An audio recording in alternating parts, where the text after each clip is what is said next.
Hello everyone, my name is Pixlriffs and welcome back to the Hardcore Survival Guide. Let's raid an ocean monument. And here is the ocean. The ocean monument, if you remember from our previous episodes, is out in this direction. So we're going to get set off in a boat. Now I have made a couple of preparations before attempting this ocean monument. First of all, I went and traded with villagers to get my XP up so I could do some enchanting. Enchanted Depth Strider onto some boots and got myself Respiration 3 and Aqua Affinity on a helmet. Respiration won't matter all that much since we are using some potions of water breathing, but it is going to help in a pinch if we need it to. And trust me, a few extra seconds of underwater oxygen is going to be enough to save your life. I also did a bit of re-enchanting on my sword, crafted myself a couple of extra bits and pieces, but that is really it. I have some doors with me. I have all of the potions that we brewed up in the last episode that are relevant to raiding an ocean monument, which is mainly night vision and water breathing. And I brought a bucket of milk with me for reasons that will become clear a little bit later. But first of all, we've located the ocean monument. It's out there, surrounded by the guardians, and they're fairly easy to spot, especially at night because of the sea lanterns that glow from under the surface of the water. Also from the fact that guardians will kill any squid that spawn nearby. So if you happen to spot some ink floating on the surface from a distance, chances are there's an ocean monument nearby. Now there are a couple of different approaches to taking over these places. I will probably just do it the standard way for now. There are ways that you can use TNT to explode your way into the monument from the surface. Even though it's waterlogged, you can still get TNT to damage those blocks. But I think I'm going to do this the standard way because I actually really like exploring these things. It's kind of a challenge, a bit of a maze inside of there.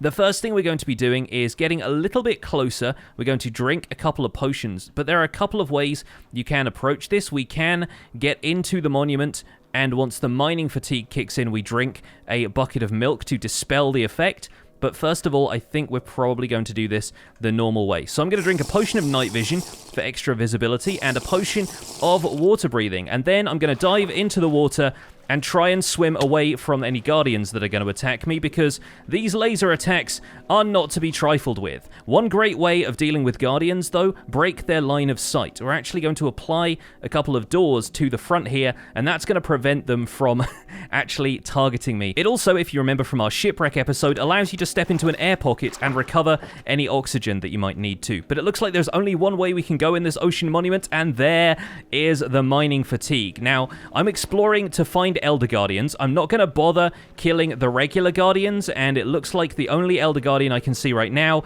is up here. So I'm going to swim up into this room, start attacking him, lay down a couple of hits with the sword, try not to get hit by that laser beam, and recover my health as soon as my hunger dips below a certain level. Looks like he's only a couple of hits away, though.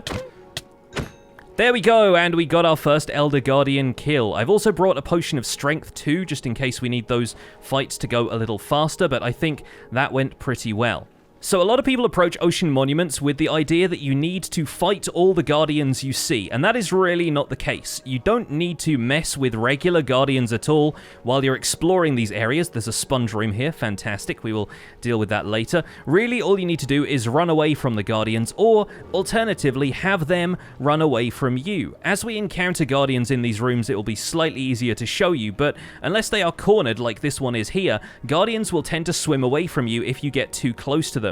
It's a defense mechanism that also allows you to fight them a little bit easier, because if a guardian targets you, all you really need to do is break its line of sight like so we can swim around a couple of the pillars here to get rid of all of these laser beams on us, and then you just need to swim towards them, and then they'll kind of curl up in fear and swim away.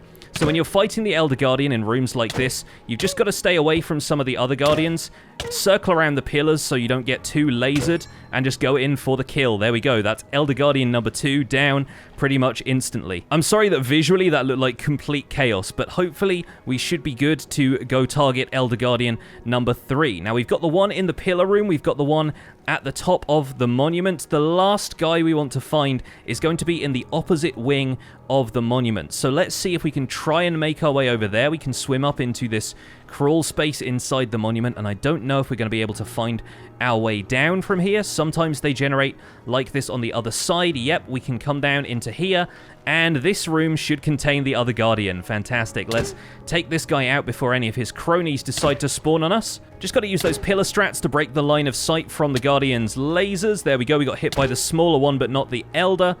swim around that pillar a couple of times, and they'll curl up again, retract those laser beams, and allow you to deal some damage. Now, it's worth noting that I have Protection 4 on basically all of the armor pieces that I can manage, and Protection 4 is probably your best bet against Guardians' attacks, because they attack using a fairly unique attack type. It's actually like magic attacks. There we go.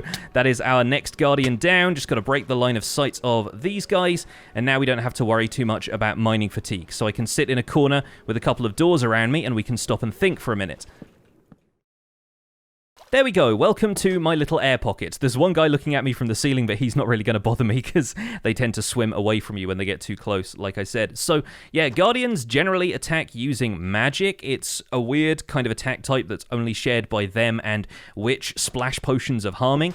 But that means that blast protection, fire protection, none of that stuff is really going to be effective. I go for as much protection as I can manage when I'm dealing with one of these places, and believe me, Depth Strider is essential in making sure that you can swim around at maximum speed while you're in here. Now let's take a quick look at our potions HUD. We have cleared out all of the Elder Guardians. We have 3 wet sponges from taking out the Elders, and mining fatigue is now ticking down for the next minute. But we have another 3 minutes of both night vision and water breathing, so I'm just going to wait for the mining fatigue to expire here in this corner where nothing is really going to bother us, and then I can break these doors, swim around the monument a little bit, deal with the rest of the Guardians, and grab any supplies I want from here. And honestly, these monuments are fairly straightforward to deal with. You can take out the little Guardians if you want to, but I recommend not really dealing with them unless you are in a one-on-one situation and you can just swipe at them a couple of times. But realistically, you don't need to fight every Guardian you come across, and it will honestly be worse for you if you do. Now that the mining fatigue is wearing off, though, we should be able to break blocks at the normal rate. That's what stops you from breaking blocks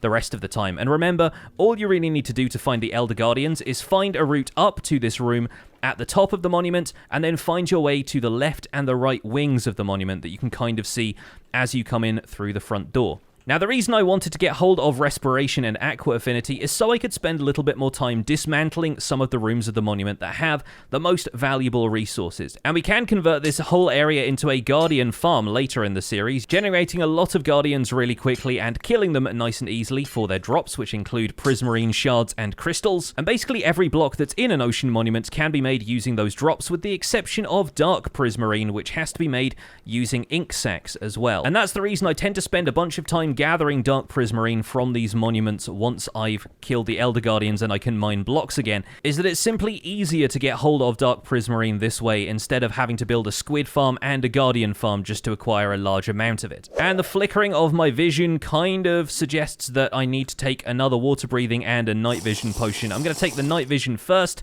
as the water breathing wears off, and there we go. Once again, we have 8 minutes of each effect. But now, with no more Elder Guardians to deal with, I can take out all the blocks I want. So this is a pretty straightforward and largely fairly safe way of taking out these ocean monuments. If anything, I over-prepare compared to some of the players I've seen who will go in with just a couple of doors, use those to create air pockets, and fight the Elder Guardians as soon as they find them. And I've done that on occasion, but in a world like this where we're focusing on it being a hardcore world, I really don't feel like taking my chances that way. So what exactly are we here for? Well, mostly, honestly, we are here for 3 things: Dark Prismarine, Sea Lanterns, and Sponges. We did briefly see a sponge room as we were swimming around, so I'm going to try and make my way back to that if I can find it. But most of the dead end rooms in these monuments will have Dark Prismarine in this formation around the outside of the walls. We also have the opportunity to grab a few extra blocks of gold from this central room at the back of the monument, which has this kind of core that is made up of gold blocks, Dark Prismarine, and Sea Lanterns, which is one of my favorite things to take out of these monuments. And here is the last room that we're looking for, the sponge room. Now, the best tool for breaking sponges is a hoe, but to save inventory space, I didn't bring one of those with me. I am briefly going to make myself a wooden hoe to see if that really helps us break these any faster, but I have a feeling that it won't. It's a little bit faster. I may as well just use it. With efficiency, we would clear the entire room in seconds, I think, but Sponges are really useful tools for clearing water out of an area. Once we have dried up these sponges, they'll be able to absorb water, and that's really useful for projects like ink farms when you want to clear all of the water out of a river to set some stuff up, or alternatively if you wanted to clear out the interior of an ocean monument and convert it into a base, which I won't be doing in this series because I'll probably end up making a guardian farm at some point instead, but it's a nice idea if you want to start a base somewhere that's already built out for you. I have about 45 seconds left on my second set of night vision and water breathing potions. I've just been going through each of the rooms of the monument, systematically taking out the sea lanterns and the dark prismarine. And so far it's been going really well. Every time I get into a large area like this full of guardians, I just try and circle the pillars or swim towards them so that they swim away. Most of the time I'm just kind of hiding in corners here and there, trying to break line of sight from their laser beams, and overall it's a pretty effective way of making sure you emerge from an ocean monument unscathed. If you ever need a bit of room to breathe, just throw a couple of doors down in a corner. The rushing sound in your ears fades away a little bit, and you should be able to drink your next potions of water breathing. You'll probably find that you fill up your empty potion bottles with water right away, and that can kind of clog up the inventory. So I'm just going to drink the rest of these water bottles, and then we'll take the night vision potion, we'll take the water breathing, and we should be able to wrap up raiding this monument. So, with about 3 minutes left on our last water breathing and night vision potions, I've got basically everything I want from this monument. There are some sea lanterns outside the main entrance which we could gather, but it's a little bit more open out there. It's kind of harder to get hold of them, and I've already got a stack and a half of sea lanterns and plenty of dark prismarine, so I don't really feel like hanging around here for any longer than is necessary. Only one sponge room in this ocean monument, but the sponge is definitely going to come in handy. We got our blocks of gold. I think it's probably time to head back to the Hobbit hole. And exiting an ocean monument can be just as dicey as entering one because of the amount of guardians that are now spawned outside. But honestly, swimming between those arches that spawn at the gateway of an ocean monument is usually a good enough way of breaking the line of sight of these guardians, and I think I'd probably better leave now because this one has decided he's going to follow me. Once again, there are a few sea lanterns and a little bit more dark prismarine on the outside of the monument structure, but I think it's fair enough to leave those alone. We got hold of what we wanted, time to head back. On our way home, of course, we can take a quick look around the ocean and maybe spot some of the stuff that we've missed. Now that we have night vision and water breathing, some of these landmarks are going to be nice and easy to dive down to, like this shipwreck here, which would probably just show up as a silhouette if we saw it without night vision, but with night vision and water breathing we can easily dive down and grab any of the contents, which honestly aren't looking that great to me right now. Yeah, it looks like that one was a bit of a dud. Never mind though, you can also see some geodes from the surface. There's a couple of them around here that look pretty obvious. They stand out once you know what to look for. And if I dive on down here, oh, there's creepers and zombies running around inside of there. Well, maybe I won't mess with that after all, especially not with the drowned after me right here. I was going to look around to see if we could find a drowned with a trident, but I see that my night vision and water breathing are now wearing off. So I think it's probably time, to return to the boat, see if we can get some sleep somewhere, and then head back to the Hobbit hole. Ah, home sweet home. And I think from this adventure I'm going to stick all of the prismarine, the shards, the sponges, all of that stuff in here. We're going to put the sea lanterns in there as well. I think I am going to take a quick trip to the nether though, because that provides a really nice way of drying out these sponges. I think we'll swap the wooden hoe for the more efficient one though, because it's going to be a lot easier to gather up the sponges that way. And the sun is pretty high in the sky, so we don't need to worry too much about it being daytime once we get back. Let's take a brief trip through to the nether. I will just need to be a little bit careful here because I don't have any gold armor on me, and the only gold I brought with me was blocks, so I won't really have much luck distracting the piglins that way. But if you have wet sponges, you can put them in a furnace to dry them out, but it is honestly faster if there's a nether portal nearby to simply come through and place them in the nether, where the steam will evaporate off them and they will instantly become dried sponges again. All you need to do is place them and then break them again, which is very easy to do if you have an efficiency hoe. Just gotta mine through them as though you're insta-mining netherrack or stone with a beacon or anything like that. We'll place the rest of these here just so they all end up drying out, and now we have these sponges to use on whatever we want.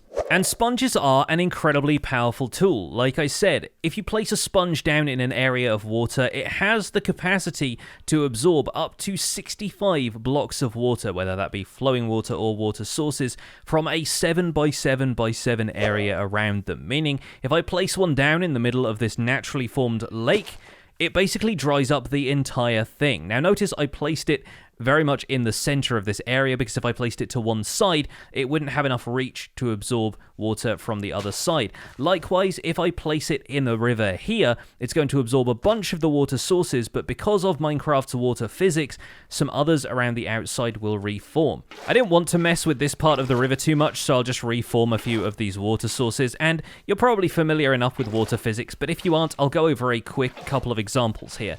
First of all, a water source block is the block from which water flows outward. This is the thing that you pick up and replace with a bucket. You can't right-click on any of the flowing water to fill a bucket of water. It has to be from the source itself. If you place two sources a block apart, they will create an infinite water source, meaning that you can take water from the central area there, and they will simply reform a third source in the middle. This is what allows water to kind of flow together the way that it does. This will also work diagonally, so if you place a water source there and a water source there, this corner here, as you can see, becomes still again, meaning that that is a water source that we can now take from, and using that, we can just place a few water sources a block apart from each other every time, and slowly refill this pond until it's all back to normal. We're going to place another sponge in the center there to get rid of it, and I'll show you one other thing about water that tends to baffle people a little bit, but is fairly easy to cope with once you get the hang of it. Water will always try and take a path downhill before it flows out horizontally. So for example here, I've dug a 2-block deep trench in the ground. If I place a water bucket here, all the water is going to flow towards that hole instead of flooding out to the side here and filling up